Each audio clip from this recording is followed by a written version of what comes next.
Okay. तो sir, लेकिन जब भी हम किसी आध्यात्मिक गुरु की बात करते जी हैं, या मान लो मैं इस समय मैं आपकी ही बात करूं, जी। राइट, तो हम अध्यात्म की तरफ जब भी देखेंगे तो आप लोगों से ही सीखेंगे, आप लोग हम अपना आइडल मानते हैं, तो फिर आप लोगों ने ये स्टेप क्यों लिया? बिल्कुल सही प्रश्न पूछा आपने।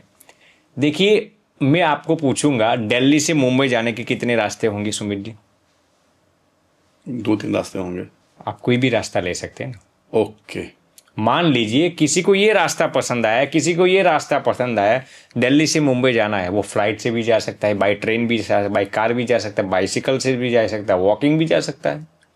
दिल्ली से मुंबई यदि किसी को जाना है, वो इनोवा से भी जा सकता है, मर्सिडीज लेकर भी जा सकता है, BMW लेकर भी जा सकता है, नॉर्मल गाड़ी भी लेके जा सकता है।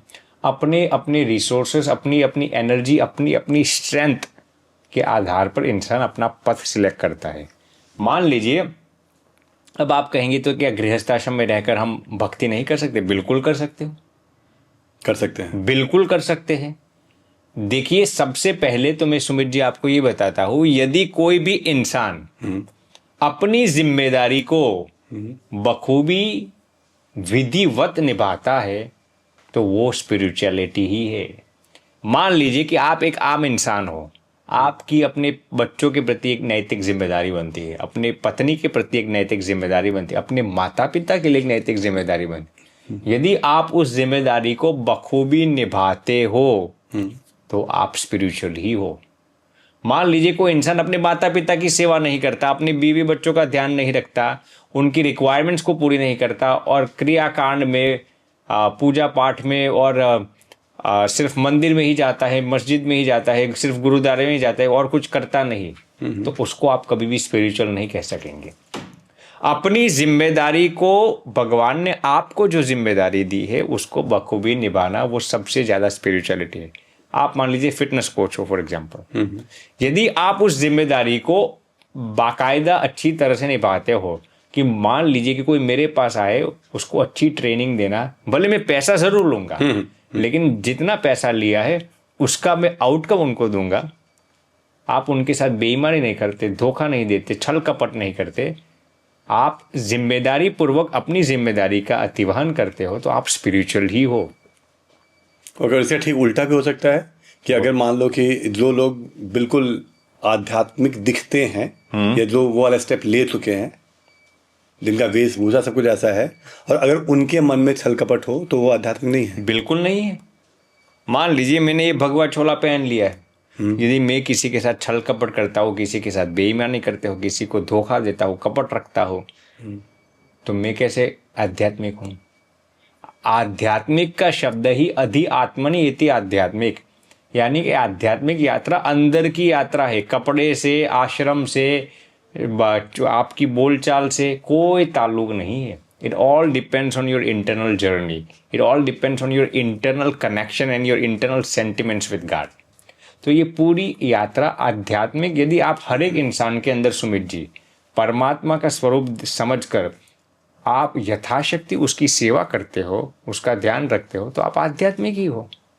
तो कोई ऐसा उसूल नहीं कि आपको सब कुछ छोड़ना ही पड़ेगा। Okay okay. जैसे आप हो, और अभी आने वाले टाइम में मान लो 5 साल 10 साल में आप जैसे नॉलेज और विजडम में तो बहुत बड़े ज्ञान में तो ऊपर जाते ही हैं, बट साथ ही साथ लाखों करोड़ों फॉलोअर्स बन जाते हैं। ठीक है, लाखों करोड़ों फॉलोअर्स बन जाते हैं। तो जब हजारों लाखों करोड़ों लोग आपको सुनते हैं, आपके लिए मतलब कहीं ना कहीं आपके फॉलोअर्स बन जाते हैं, राइट? तो वहां पे भी तो थोड़ा सा मैं वाला भावना तो आती ही है ना सब में, जितने भी। यदि आती है तो वो गलत है, ऐसा नहीं आता ही है। देखिए, अहंकार का उससे इतना ज़्यादा लेना देना नहीं है। कई लोगों के पास कुछ भी नहीं होता, ओके, तब भी अहंकार आता है। कई लोगों के पास मर्सिडीज BMW होती है, तब भी उसका अहंकार नहीं होता। कई लोगों के पास सामान्य पोस्ट, सामान्य पदवी पर होते हैं, तब भी उसका अहंकार होता है। कई लोग बड़े बड़े देश के राष्ट्रपति, प्रधानमंत्री होते हैं, उनका कुछ अहंकार नहीं होता। तो ऐसा, इससे कोई लेना देना नहीं है, पूरा मेंटेलिटी का खेल है। मैं अध्यात्म की तरफ क्यों जाऊं? बिल्कुल। मेरा आपका ये प्रश्न है। हाँ। इस दुनिया में जीव प्राणी मात्र, इंसान, पशु, पंखी, कोई भी इंसान क्यों कुछ भी क्यों करता है? क्यों करता है? आप मान लीजिए आप जो कुछ भी करते हो वो क्यों करते हो? करते हैं मेजरली अपनी खुशी के लिए, अपनी खुशी के लिए। राइट। जिन चीज़ों करके मुझे अच्छा लगता है, जी बिल्कुल। राइट। और उसके दोनों ही डेफिनेशन है। बहुत जैसे मान लो कि बहुतों को बड़ी गाड़ी खरीद के और ट्रैवल करके और मस्ती करके खुशी मिलती है। हो सकता है मुझे उन सब चीज़ों से भी खुशी मिलती है, और मुझे अपने बीवी बच्चों का सही से पालन करना, अपने माँ बाप के साथ टाइम स्पेंड करना, उनको देख रेख करना, इन सब चीज़ों से मुझे खुशी मिलती है, इसलिए मैं करता हूँ। बिल्कुल। तो कोई भी इंसान कुछ भी करता है, इसका जवाब क्या आया? खुशी के लिए। हाँ, इंसान पैसा भी क्यों कमाता है? इसी हैप्पीनेस की खुशी। यदि पैसा कमाने से किसी को दुख मिलता तो कोई पैसा कमाता? नहीं। इंसान प्रसिद्धि क्यों कमाना चाहता है? ये भी अपनी खुशी के लिए। हाँ। यदि प्रसिद्धि कमाने से आपको जेल की सजा मिलती तो कोई ज्यादा नहीं करता। इंसान सफल भी क्यों बनना चाहता है? लोगों की दृष्टि में वाह वाह क्यों करना चाहता है? क्योंकि उसने उसमें खुशी मान रखी है। तो जो कोई भी इंसान कुछ भी करता है वो खुश रहने के लिए, प्रसन्न रहने के लिए करता है। अब मेरी बात गौर से सुना। आपने जो प्रश्न पूछा है, हमें आध्यात्मिक क्यों बनना चाहिए? क्योंकि आध्यात्मिकता से ही आपको सही आनंद मिलता है। जब तक आप अपने आप को आध्यात्मिकता से नहीं जुड़ेंगे तब तक आपको आनंद की अनुभूति नहीं होगी, सुख की अनुभूति होगी। सुख और आनंद में जमीन आसमान का फर्क है।